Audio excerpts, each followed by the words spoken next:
Vamos, vestibulando, comentar agora a questão número 3 da prova de História do Vestibular da UFRN de 2010. Muito boa sorte para todos desde já. Essa questão ela abordou a Revolução Pernambucana de 1817, também denominada historicamente como a Revolução dos Padres, e isso tanto na conjuntura de História do Brasil, fazendo uma abordagem direta à história de Pernambuco, e também, não é isso, nas suas repercussões no que diz respeito à história do Rio Grande do Norte.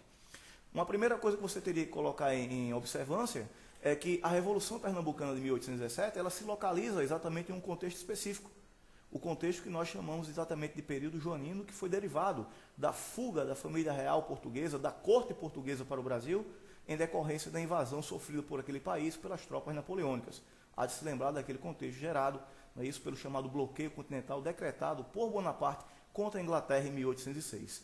É nesse ambiente de instalação do Estado português, de instalação das estruturas do Estado português no Brasil, que Dom João vai criar, vai impor uma elevada carga tributária que vai repercutir negativamente. Uma primeira questão que você poderia colocar em evidência é exatamente isso. A imposição de uma carga tributária que atingiu Pernambuco exatamente em um instante em que Pernambuco atravessava uma grave crise econômica.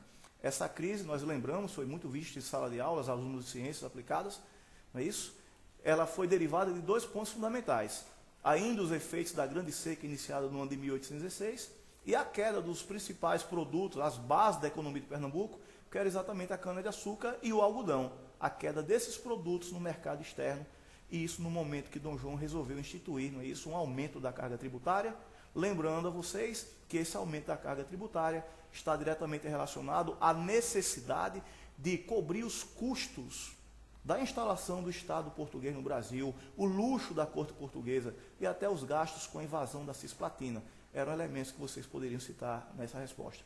Além disso, como característica do movimento ainda, nós apontamos o fato de ter sido um movimento elitista. Ele congregou exatamente a grande elite agrária, que seria diretamente afetada por essa carga tributária, e elitista também no aspecto intelectual, na medida em que o movimento teve uma participação ativa de elementos do clero. Os homens, que eram os grandes responsáveis pela difusão das ideias de caráter liberal, que corriam dentro do próprio processo revolucionário de Pernambuco, naquele ano de 17. Por falar em ideias liberais, é outra característica importante. Nós temos aí o movimento de 17 como sendo reflexo da difusão dessas ideias liberais, das ideias iluministas, e por último, foi um movimento que teve por característica também o fato de defender a adoção de um sistema republicano de governo. A letra B, ela pediu exatamente as implicações da Revolução de 1817 no Rio Grande do Norte. Nós poderíamos lembrar que o Rio Grande do Norte, naquele momento, era governado, isso, por um homem chamado José Inácio Borges. A postura de José Inácio Borges foi claramente favorável aos interesses de Dom João, aos interesses da coroa de Portugal, e nesse sentido, ao eclodir a Revolução em Pernambuco, José Inácio Borges ele adotou a perspectiva de romper politicamente com a capitania de Pernambuco.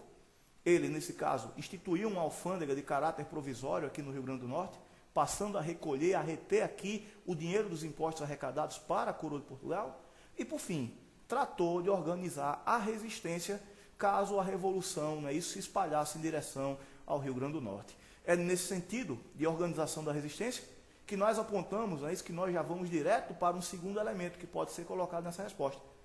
Para isso, o José Inácio Borges convocou o militar e o senhor de engenho do Incunhaú, André de Albuquerque Maranhão, que foi exatamente o homem que, em vez de ser o líder da resistência à revolução, acabou tirando José Inácio do poder e assumiu dessa maneira o comando da Revolução de 1817 no Rio Grande do Norte.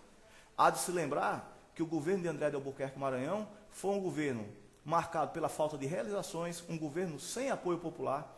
A vida provinciana de Natal não se movimentou em favor da Revolução e que ele, André de Albuquerque Maranhão, o pai André, acabou sendo a grande vítima da repressão à Revolução. Ele foi vitimado, acabou se morrendo durante o processo de repressão. No interior do Rio Grande do Norte, no mês seguinte ao fim do movimento aqui em Natal, nós apontamos por uma tentativa de continuidade nas localidades de Porto Alegre e Martins, que foram prontamente sufocadas no processo de contra-revolução.